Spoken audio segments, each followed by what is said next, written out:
ॐ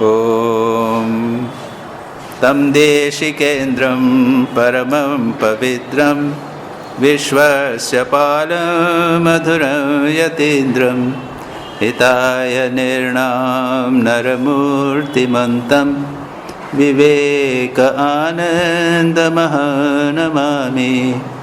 नमः श्रीयतिराजाय विवेकानन्दसूरये सच्चित्सुखस्वरूपाय स्वामिने तापहारिणे। आज शुरू करेंगे ट्यूसडे 23 जुलाई Karmayoga. To attain liberation through work, join yourself to work but without desire, looking for no result. Such work leads to knowledge, which in turn brings emancipation. To give up work before you know leads to misery. Work done for the self gives no bondage. Neither desire pleasure nor fear pain for work. It is the mind and body that work, not I. Tell yourself this unceasingly and realize it. Try not to know that you work. Beautiful portion. बहुत ही सुंदर portion है। वो क्या कहते हैं स्वामी जी? अब कर्मयोग जो है गीता का हम लोग सब पढ़ते हैं, मुखस्थ है हम लोगों का, कर्मण्येवाधिकारास्ते मा फलेषु कदाचन इत्यादि सब है। लेकिन यहाँ पर स्वामी जी विदेशी लोगों को जो बात कर रहे हैं वो अपने आप में उसकी अपनी एक ब्यूटी है। क्या कहते हैं स्वामी जी? कर्म के द्वारा मुक्ति लाभ करना हो तो अपने को कर्म में नियुक्त करो, किंतु किसी प्रकार की कामना मत करो। फल की आकांक्षा तुम्हें नहीं होनी चाहिए। इस प्रकार के कर्म के द्वारा ज्ञान लाभ होता है और इस ज्ञान के द्वारा मुक्ति होती है। ज्ञान प्राप्त करने के पहले कर्म का त्याग करने से दुख ही आता है। आत्मा के लिए कर्म करने पर कर्म जनित किसी भी प्रकार का बंधन नहीं होता। कर्म से सुख की आकांक्षा भी मत करो और इस प्रकार का भय भी मत करो कि कर्म करने पर दुख कष्ट होगा। देह और मन कार्य करते हैं, मैं कुछ नहीं करता। सर्वदा अपने को इस प्रकार समझाते रहो और इस बात को प्रत्यक्ष करने की चेष्टा करो। इस प्रकार प्रयत्न करो जिससे तुम्हें ऐसा ज्ञान न हो जाए कि तुम कुछ कर रहे हो। तो यहाँ पर स्वामी जी ने वही बात की है जो गीता में है, लेकिन हमें अच्छी तरह समझ लेना चाहिए कि हम लोग तो संसार में कर्म करते हैं ना, सारा जीवन कर्म करके बिकता है ना। हम लोग सब बूढ़े हो गए हैं, हम लोगों को मुक्ति क्यों नहीं हुई, ज्ञान क्यों नहीं हुआ? गीता हम लोगों के लिए ही है। भगवान ने अर्जुन को तो युद्ध करने की बात कही। हम तो युद्ध तो नहीं करते, इतना तो नहीं किया, इतना अधिक तो नहीं, लेकिन संसार में रहे, लेकिन हम लोगों को ज्ञान क्यों नहीं हुआ? यहां पर पता चल जाता है। सीधी बात सीधी, कर्म के बिना हम रह नहीं सकते। भगवान गीता में खुद कहते हैं न क्षणमपि जातु तिष्ठत्य कर्मकृत। कोई भी व्यक्ति क्षण भर भी कर्म किए बिना नहीं रुक सकता। और इसीलिए भगवान ने ये हम लोगों के 99% लोगों के लिए उन्होंने कह दिया कि कर्म करो, कर्म करना है तो इस तरह कर्म करो। गीता को हम उच्चारण रोज पढ़ते हैं, फिर क्या बात है कि सारा जीवन निकल गया और ज्ञान नहीं हुआ? सच पूछा जाए तो हम ज्ञान चाहते नहीं, सच पूछा जाए तो हम मुक्ति चाहते नहीं। और अगर हम ठीक ठीक कर्म जैसा करना है वैसा भगवान ने कहा है ऐसा करें तो हमारा जीवन का प्रत्येक क्षण जो है वो आनंद से पूर्ण होगा। देखेंगे हम यहाँ पर कहते हैं स्वामी जी, ऐसा सर्वदा अपने को इस प्रकार समझाते रहो क्या कि देह और मन काम करते हैं, मैं कुछ नहीं करता।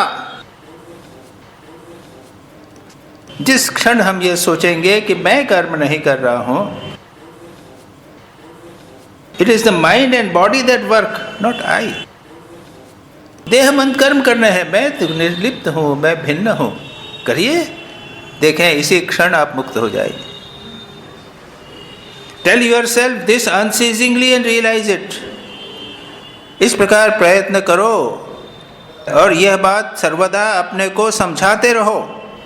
देह और मन काम करते हैं, मैं कुछ नहीं करता। सर्वदा अपने को इस प्रकार समझाते रहो और इस बात को प्रत्यक्ष करने की चेष्टा करो। गीता की एक वस्तु भी हम ले लें, अपने जीवन में उतारने का प्रयत्न करें तो हमारे जीवन में परिवर्तन हो जाए। हम कर्म कर रहे हैं लेकिन मैं नहीं कर रहा। प्रत्येक व्यक्ति खूब कर रहे हैं लेकिन मैं नहीं कर रहा। शरीर कर रहा है कर्म, मन कर रहा है कर्म, लेकिन हमेशा लगे कि मैं नहीं कर रहा। एक तो ये बात कही।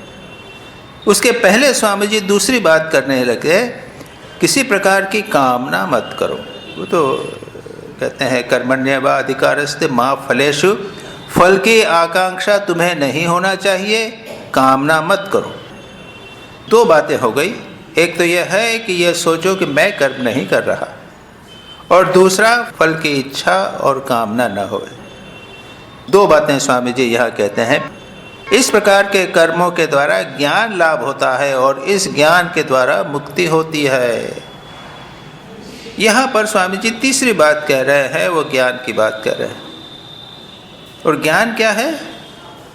मैं आत्मा हूँ, मैं देह मन नहीं हूँ। यहाँ भी स्वामी जी नीचे ही कहा कि मैं नहीं कर रहा, देह मन कर रहे हैं लेकिन मैं कर्म नहीं कर रहा हूँ। ये ज्ञान होना चाहिए। और जब हम कर्म करते हैं तो कर्म के द्वारा चित्त शुद्धि होने पर हम ज्ञान के अधिकारी होते हैं। याद रखिए, केवल कर्म मुक्ति प्रदान नहीं कर सकता। केवल कर्म तो एक इंजन भी कर्म करता है, ये माइक भी जो है वह कर्म कर रहा है। संसार की सभी चीज़ें जो जड़ वस्तुएं हैं, मशीनें हैं, वो भी कर्म करती हैं, उसको ज्ञान तो होता नहीं। क्यों? क्योंकि वो जड़ है, उनमें ज्ञान की क्षमता नहीं। स्वामी जी ये कहते हैं कि हम कर्म करें, हमारे देह और मन मशीन की तरह कर्म करें, लेकिन याद रखिए यदि हम ठीक ठीक करेंगे तो हम ज्ञान के अधिकारी बने। शंकराचार्य स्पष्ट रूप से कहते हैं कि कर्म के द्वारा कुछ नहीं हो सकता। ज्ञान कर्म समुच्चय भी नहीं, ज्ञान और कर्म का समन्वय भी नहीं। यहाँ पर लेकिन स्वामी जी कह रहे हैं कि कर्मों के द्वारा ज्ञान लाभ होता है। दोनों को मिलाने की बात स्वामी जी यहाँ पर भी नहीं कह रहे हैं। के बाद कहते हैं उस ज्ञान के द्वारा मुक्ति होती है। कर्म से चित्त शुद्धि होती है, निष्काम कर्म से चित्त शुद्धि होती है।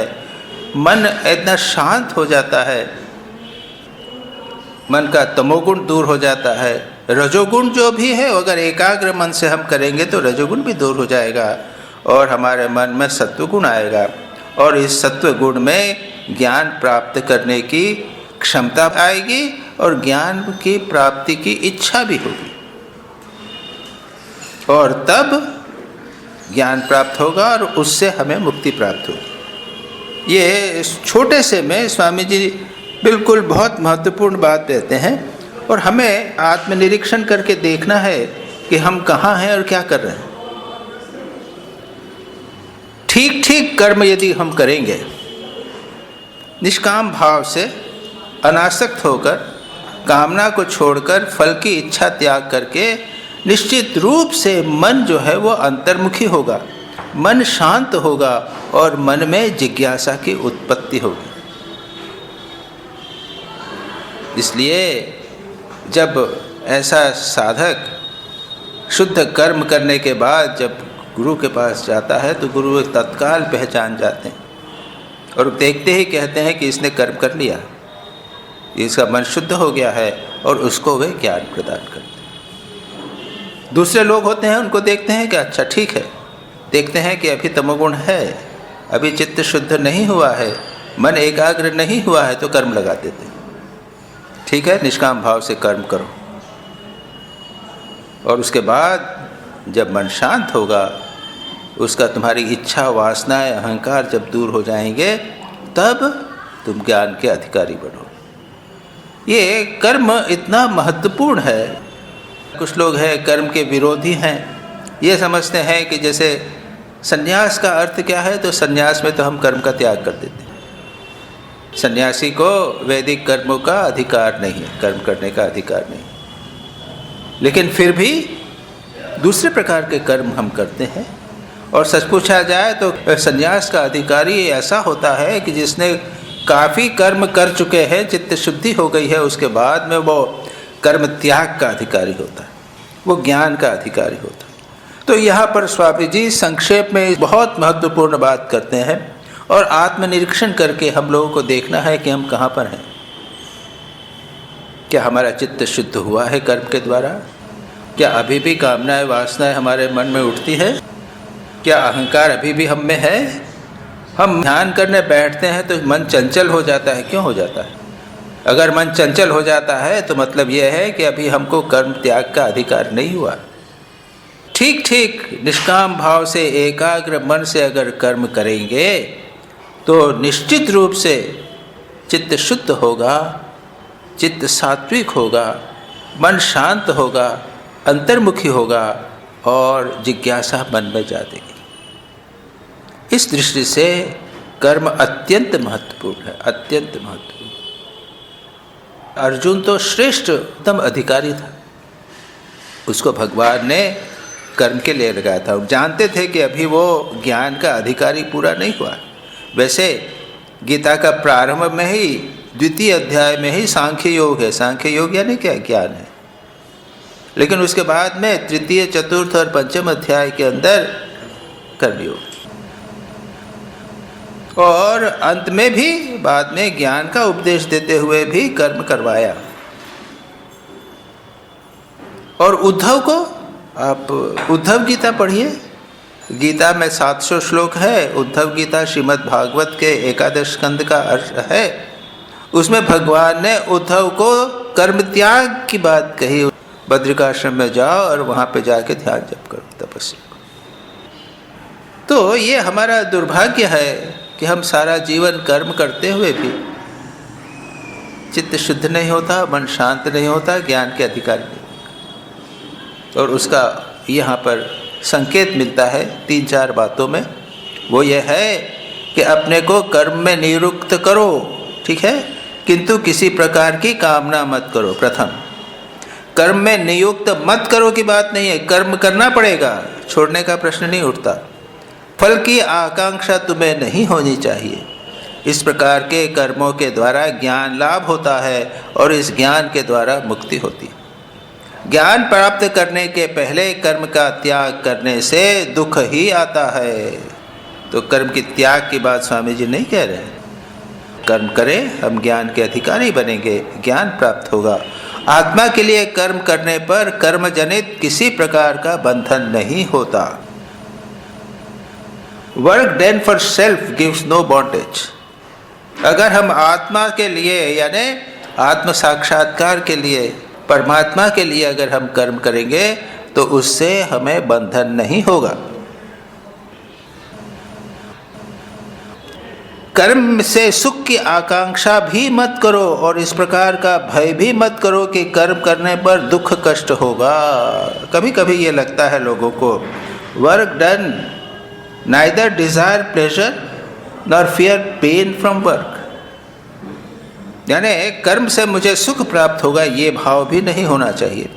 वस्तुतः जो सुख, प्लेजर जो है, उसका साइकोलॉजी, उसका अर्थ अगर हम सावधानी से देखें, प्लेजर का अर्थ क्या है। जब कभी हम कोई भी कार्य एकाग्रता से करते हैं तो उसमें सुख होता है। ये एक इम्पॉर्टेंट प्रिंसिपल है। वो ये है कि जिस वस्तु को हम प्रेम करते हैं उसमें मन एकाग्र हो जाता है, और जिस वस्तु में हम प्रेम करते हैं, एकाग्र होते हैं, तो उसमें हमें सुख प्राप्त होता है। तो सुख प्राप्ति, एकाग्रता और प्रेम, ये तीनों एक साथ चलते हैं। तो अगर हम किसी विषय या किसी कार्य में एकाग्रता पूर्वक करेंगे उसको, तो क्या होगा? हमको उस वस्तु, व्यक्ति, उस कार्य में हमें प्रेम हो जाएगा और हमें सुख प्राप्त हो जाएगा। सुख और एकाग्रता ये जुड़े हुए हैं।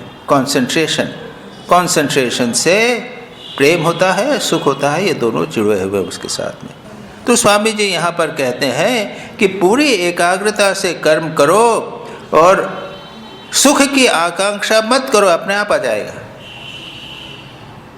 और दुख का भय भी मत करो, ये दोनों बातें स्वामी जी स्पष्ट रूप से कहते हैं। Neither desire pleasure nor fear pain from work, it is the body and mind that work not I. यहाँ पर थोड़ा सा ज्ञान की बात आ गई है। ये अपने आप को देह और मन से कर्म करना और मैं नहीं कर रहा हूँ या कर रही हूँ, ये बड़ा कठिन हो जाता है। इनको सेपरेट करना, दोनों को पृथक करना, मैं कर्म कर रहा हूँ या कर रही हूँ, नहीं कर रही हूँ, देह और मन कर्म कर रहे हैं, ये तो बड़ा कठिन बात लगती है। बट यहाँ तो स्वामी जी कह रहे हैं, खुद करते हुए भी, देह और मन से करते हुए भी यह सोचना कि मैं नहीं कर रहा हूँ या कर रही हूँ, ये हुआ ज्ञान। तो ये स्वामी जी ने अमेरिकन शिष्यों को समझा होगा कि ये अधिकारी हैं कि वे अपने देह मन से पृथक कर सकते हैं। हम लोगों के लिए ये बहुत कठिन है कि नहीं? हमेशा हम कर्म करते हैं मन से, देह और मन से कर्म करते हैं, समझते हैं कि मैं कर रहा हूँ या मैं कर रही हूँ, और उसके कारण हमको कष्ट होता है। तो स्वामी जी यहाँ पर बहुत महत्वपूर्ण कुछ बातें कह रहे हैं। Neither desire nor pleasure nor fear pain, it is mind and body that work, not I. Tell yourself this unceasingly and realize it. निरंतर अपने आप को कहो, सर्वदा अपने को इस प्रकार समझाते रहो कि देह और मन कार्य कर रहे हैं, मैं नहीं कर रहा हूँ, और इस बात को प्रत्यक्ष करने की चेष्टा करो। एंड रियलाइज इट, यह अनुभव करो कि मैं नहीं कर रहा हूँ, देह और मन कर रहे हैं, मैं नहीं कर रहा हूँ। बहुत ऊंची बात। एक दृष्टांत मुझे अचानक याद आ गया है। स्वामी प्रेमानंद जी का अभी जन्मदिन था ना, 2 दिन पहले जन्मदिन था, 5 तारीख को। तो प्रेमानंद जी के संबंध में मैंने एक कथा सुनी थी कि प्रेमानंद जी अत्यंत प्रेमी थे, लोग उनके प्रेम से आकृष्ट होकर बेलूर मठ में आते थे। तो एक दिन किसी व्यक्ति ने प्रेमानंद जी के बारे में सुना कि वो प्रेमी हैं, तो बेलूर मठ में आए उनसे मिलने के लिए। एक सन्यासी से पूछा कि प्रेमानंद जी से मिलना है, कहाँ है? उनका वो देखो, वो प्रेमानंद जी। कौन प्रेमानंद जी? एक प्रेमानंद जी जो एक व्यक्ति को डांट रहे हैं। एक ब्रह्मचारी है या साधु हो, उसको जोर जोर से डांट रहे हैं। डर गया वो तो प्रेमानंद जी सोच के आया था, ये तो क्रोधानंद जी।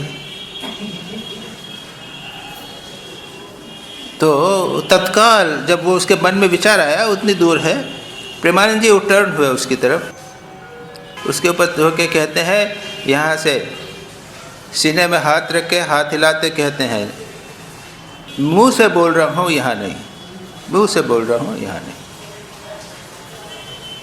तो इनको साधु ब्रह्मचारी लोगों को ट्रेन करना पड़ेगा, तो डांटना भी पड़ेगा। तो ये डांटना मुंह से हो रहा है, हृदय से नहीं हो रहा है। ये एक थोड़ा सा दृष्टांत हुआ। वे कर रहे हैं, शरीर मन से कर्म कर रहे हैं, लेकिन कह रहे हैं कि मैं नहीं कर रहा। देह मन से अपने को पृथक करने पर कर्मयोग होता है, ये बड़ा मुश्किल। यहाँ पे तो स्वामी जी ज्ञान योग और कर्मयोग दोनों को एक साथ मिला रहे हैं। बहुत उच्च कोटि की बात कह रहे हैं। कहते हैं बाद में, और इस बात को प्रत्यक्ष करने की चेष्टा करो। मैं नहीं कुछ करता, सर्वदा अपने को इस प्रकार समझाते रहो और इस बात को प्रत्यक्ष करने की चेष्टा करो। इस प्रकार प्रयत्न करो जिससे तुम्हें ऐसा ज्ञान न हो जाए कि तुम कुछ कर रहे हो। Try not to know that you work. इसको हिंदी ट्रांसलेशन बड़ा कठिन है। तुमको यह बोध न होवे जिससे तुम्हें ऐसा ज्ञान न हो जाए कि तुम कुछ कर रहे हो।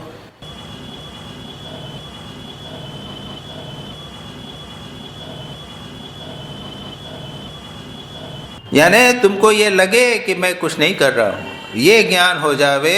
इस ज्ञान के लिए प्रयत्न करो कि तुम कुछ नहीं कर रहे हो। ये बहुत ऊंची बात है। सारा काम कर रहे हैं लेकिन मैं नहीं कर रहा। ठाकुर बोलते थे माँ जगदम्बा कर रही है, मैं नहीं करता। सकली तुम्हारी इच्छा है ना, इच्छा मई तारा तुम्हें। जैसा चलाते हो अमी यंत्र तुम्ही यंत्री। तो यहाँ पर स्वामी जी मैं की बात कर रहे हैं कि मैं नहीं कर रहा हूँ, मैं यंत्र, सारा देह मन प्राण ये यंत्र हैं और चलाने वाली माँ जगदम्बा। जो भाव हो, जो भी भाव हो, इस भाव को दृढ़ करने का प्रयत्न करो। आगे पढ़ते हैं, उसी को चल रहा है। Do all as a sacrifice और ऑफरिंग टू द लॉर्ड।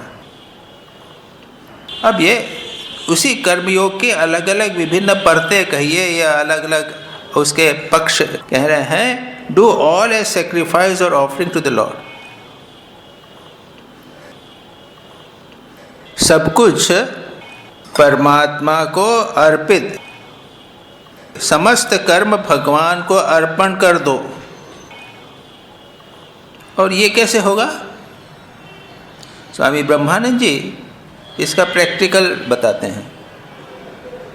वो कहते हैं कर्म करने के पहले भगवान को स्मरण करो, कर्म करने के बाद में भगवान को स्मरण कर दो, और कर्म करने के बीच बीच में भी भगवान को स्मरण करो।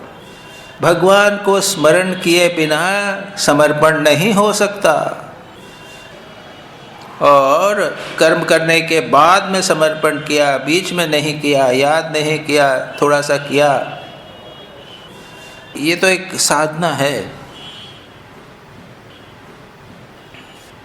विनोबा भावे का नाम सुना होगा आपने, उनकी पुस्तक है गीता प्रवचन। तो उसमें उन्होंने एक मज़ेदार बात, इस समर्पण की बात कही कि एक महिला थी, उसको गुरु ने कहा, यह गीता में पढ़ा, गुरु ने कहा कि जो कुछ करो सब भगवान को समर्पित। ठीक है, तो वो कैसे करना कि प्रभु तुमको समर्पण,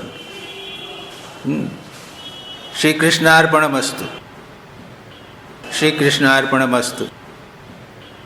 तो वो खाना बनाए, श्री कृष्णार्पणमस्तु। थाली धोवे, श्री कृष्णार्पणमस्तु। झाड़ू लगावे, कचरा उठे, श्री कृष्णार्पणमस्तु। वो करती रहे, करते करते कुछ में उसमें भाव आ गया।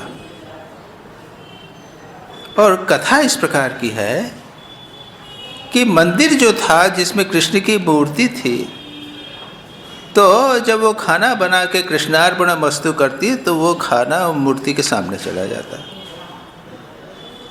इतना उसमें भाव आ गया, पुजारी को आश्चर्य होता।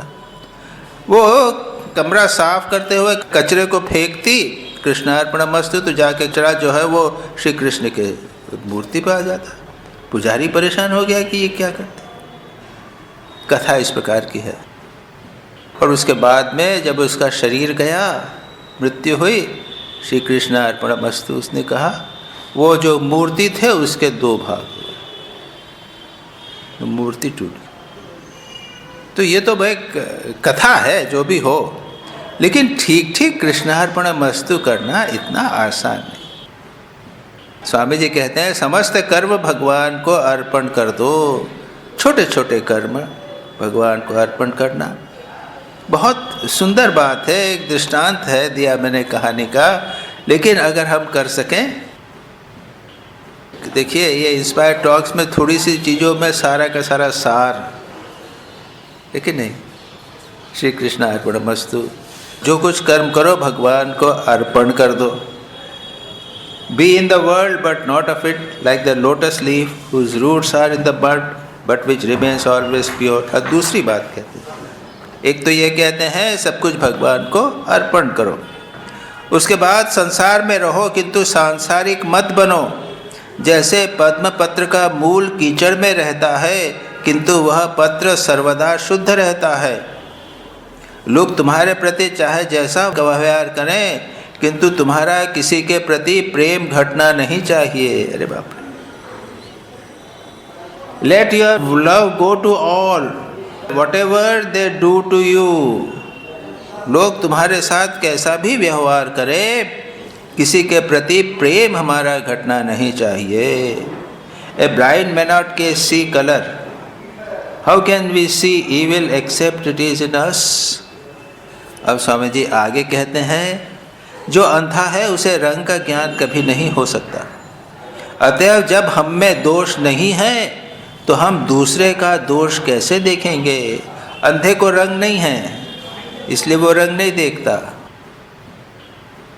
हम में दोष है इसलिए बाहर दोष दिखते हैं। और स्वामी जी ने अन्यत्र भी कहा इस पॉइंट को कि अगर आपको किसी में दोष दिखे तो अपने से पूछो कि क्या मेरे से क्या गलती हो गई है, मुझे दूसरों में दोष क्यों दिख रहे हैं? बच्चे को तो दोष नहीं दिखते। आप देख लीजिए बच्चे को, उसको अच्छा बुरा कुछ नहीं, कोई दोष नहीं है। हमको बहुत सारे दोष दिखते हैं। हमको हमारी तो दोषी दृष्टि है, पहले दोष दिखते हैं, उसके बाद में कुछ गुण मिले या मिले, हमको पहले दोष ही दिखते हैं लोगों के। माँ शारदा बोल गए हैं फिर भी, है ना? किसी के दोष मत देखो, दोष देखो अपने। लेकिन हम सारा जीवन दोष देखते हुए निकाल। स्वामी जी यहाँ पर कहते हैं कि अतएव हम में दोष नहीं है तो हम दूसरे को दोष कैसे देखेंगे? We compare what we see outside with what we find in ourselves and pronounce judgment accordingly. अरे बाबा, सारा जीवन हम जजमेंट करते रहते हैं। हम बाहर देखते हैं, जो हम बाहर देखते हैं उसकी तुलना जो हम अपने भीतर देखते हैं उसके साथ करते हैं, और तदनुसार हम किसी विषय में अपना मतामत प्रकट करते हैं जजमेंट के। ये ऐसा होना चाहिए, वो ऐसा होना चाहिए, ऐसा होना चाहिए, ऐसा। समाचार पत्र आप उठा के देख लीजिए, वहाँ पे केवल दोष और ये जजमेंट है, और कुछ है क्या? अगर आत्मदृष्टि हो जावे, मन हमारा भीतर की चला जावे, बाहर की ओर नहीं रहे, तो सारी समस्या समाप्त हो जाए। यदि we compare what we see outside with find ourselves and we pronounce judgment accordingly. If we are pure, we cannot see impurity. अगर हम पवित्र होंगे तो हमें बाहर अपवित्रता नहीं दिखाई देगी। बहुत महत्वपूर्ण। अब देखिए इसमें व्याख्या क्या करना है, तो स्पष्ट चीज़ें, बहुत महत्वपूर्ण बातें स्वामी जी कह रहे हैं। माँ शारदा का यही है। माँ शारदा तो दोष देख ही नहीं सकती थी। एक बार गुलाब माँ किसी को डांट रही थी, तो माँ ने कहा क्यों डांट रही हो? तो गुलाब माँ ने माँ को डांट दिया, है ना, कि तुमको बताने से क्या लाभ कि इसने क्या गलती की है, तुम तो दोष देख नहीं सकोगे। यानी माँ को अगर दोष दिखा दिया जावे तो भी माँ दोष नहीं देख सके।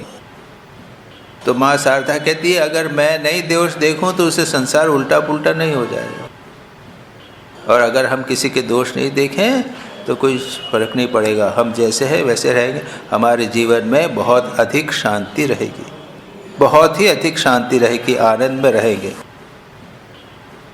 If we are pure, we cannot see impurity. It may exist, but not for us. बाहर अपवित्रता हो सकती है, किंतु हमारे लिए उसका अस्तित्व नहीं होगा। मापदंड बदल जाएंगे, भिन्नता हो जाएगी। कोई व्यक्ति किसको अपवित्र लगे, हमको अपवित्र न लगे, हम उसके साथ घुल मिल सकते हैं और उसका जीवन परिवर्तित भी हो सकता है। तो स्वामी जी ये कहते हैं, उसके बाद कहते हैं it may exist but not for us. See only God in every man, woman and child. See it by the अंतर्ज्योति, inner light, and seeing that we can not see else. सर्वत्र ये बात कही जाती है कि सर्वत्र भगवान को देखने का प्रयत्न करना चाहिए। एक प्रसिद्ध सिद्धांत है कि सर्वत्र भगवान है, पत्थर में भी है, ईंट में भी है, कुर्सी टेबल में भी है, लोग सामने आते जाते उन सभी में भगवान है, ये हम सब जानते हैं, लेकिन अभ्यास कर नहीं पाते। यहाँ पर स्वामी जी यही कहते हैं प्रत्येक नर नारी और प्रत्येक बालक बालिका के भीतर ब्रह्म का दर्शन करो, अंतर ज्योति के द्वारा उसे देखो। यहाँ पर व्याख्या नहीं कही, इंग्लिश में भी अंतर ज्योति वो कहते हैं और कहते हैं इनर लाइट, और हिंदी में भी उसको अंतर्ज्योति कहा गया है। अंतर्ज्योति के द्वारा उसे देखो। यदि हमें सर्वत्र उस ब्रह्म का दर्शन होता है तो हम उसके अतिरिक्त और कुछ देख ही नहीं सकते।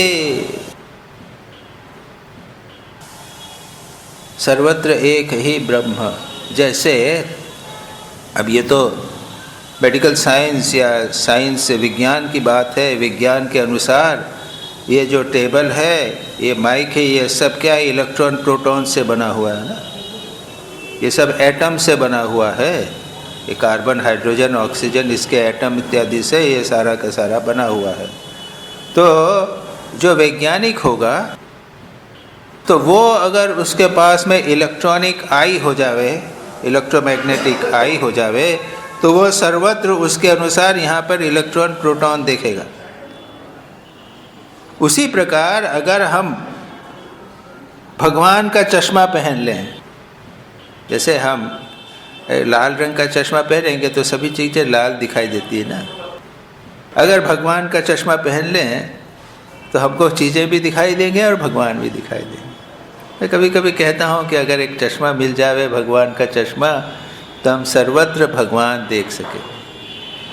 तो बड़ी सुंदर बात यहाँ कहते हैं। ये एक सिद्धांत है, सर्वत्र ब्रह्म दर्शन। ये तो एक सिद्धांत है, प्रिंसिपल सिद्धांत है, महत्वपूर्ण है। सर्वत्र ब्रह्म है तो उसको जीवन में उतारना। जो महापुरुषों के लक्षण होते हैं वो साधक के साधन होते हैं। श्री राम कृष्ण सभी जगह भगवान देखते थे। स्वामी विवेकानंद सर्वत्र ब्रह्म का दर्शन करते थे। तो ये उनमें स्वाभाविक रूप से था। हमें क्या करना है? उसको प्रयत्न पूर्वक करने का प्रयत्न करना है। कोशिश करना है कि हम सर्वत्र भगवान का दर्शन कर सकें। Do not want this world, because what you desire you get. Seek the Lord and the Lord only. The more power there is, the more fear. How much more afraid and miserable are we than the ant? Get out of all and come to the Lord. Seek the science of the maker and not that of the made. कितनी सुंदर बात कहते हैं स्वामी जी। जब ब्रह्म दर्शन होता है तो हम उसके अतिरिक्त और कुछ नहीं देख सकते। दो चीज़ें एक साथ नहीं होगी। जब ब्रह्म दिखेगा तो फिर संसार नहीं दिख सकता। फिर कहते हैं इस संसार की कामना मत करो, क्योंकि जो कुछ तुम चाहते हो वही तुम पाते हो। तो सब कहते हैं कि क्यों कामना नहीं करें, हम तो संसार ही चाहते हैं। भगवान कौन चाहता है? कोई नहीं चाहता भगवान, सब संसार को चाहते हैं। तो स्वामी जी कहते हैं यहाँ ये भक्तों के लिए कह रहे हैं, जिनको वो उपदेश दे रहे हैं। वो 12 जन थे वहाँ पे 1000 आइलैंड पार्क में। तो उनको कह रहे हैं, और क्या कह रहे हैं? संसार की कामना मत करो। जिसकी इच्छा करेंगे, जो कामना करेंगे वो आपको मिलेगा। अगर भगवान को चाहते हो तो भगवान मिलेंगे। हम भगवान को नहीं चाहते इसलिए भगवान नहीं मिलते। हम संसार चाहते हैं इसलिए संसार मिलता। ये एक सिद्धांत है, प्रिंसिपल सिद्धांत है जो हम जी कहते हैं। केवल भगवान का अन्वेषण करो। Seek only God, seek the Lord and Lord only. यहाँ हिंदी में वो भाव नहीं आया। केवल भगवान का अन्वेषण करो, केवल कर दिया है, लेकिन यह है केवल भगवान और भगवान का ही अन्वेषण करो, और कुछ नहीं। बार बार कहना है केवल भगवान को चाहो।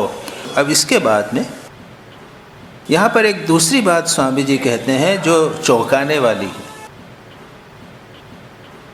यानी एक नई बात स्वामी जी कहते हैं, जितनी अधिक शक पाओगी उतने ही बंधन बढ़ेंगे, उतना ही भय बढ़ेगा।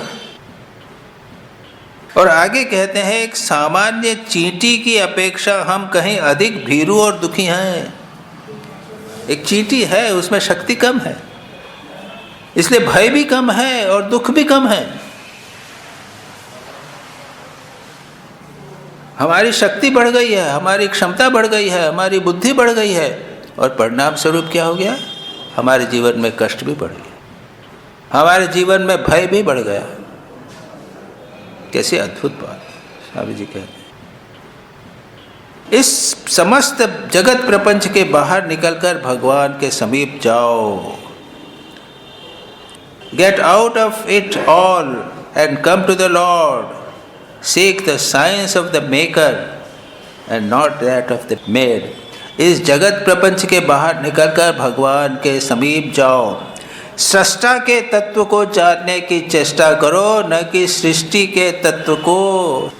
हम सब जो साइंस सीख रहे हैं ना, वो सब medical science, electronic science, technical, सब संसार की जो चीज़ें हैं उनको जानने का प्रयत्न कर रहे हैं। भगवान के जानने का हम ज्ञान प्राप्त नहीं कर रहे हैं।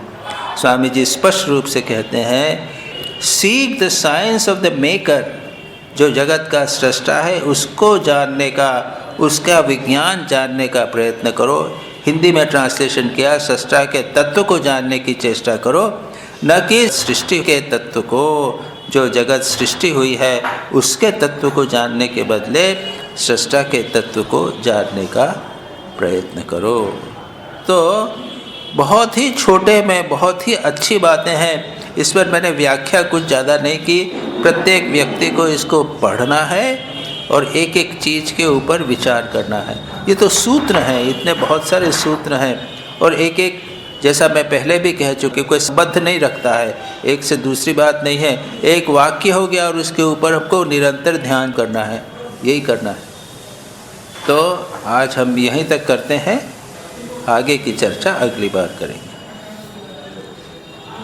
तम देशिकेन्द्रं परमं पवित्रं विश्वस्य पालं मधुरं यतीन्द्रं हिताय निर्णाम नरमूर्तिमन्तं विवेक आनंदमः नमामि। नमः श्री अतिराजाय विवेकानंद सूरये सच्चित् सुख स्वरूपाय स्वामिने तापहारिणे।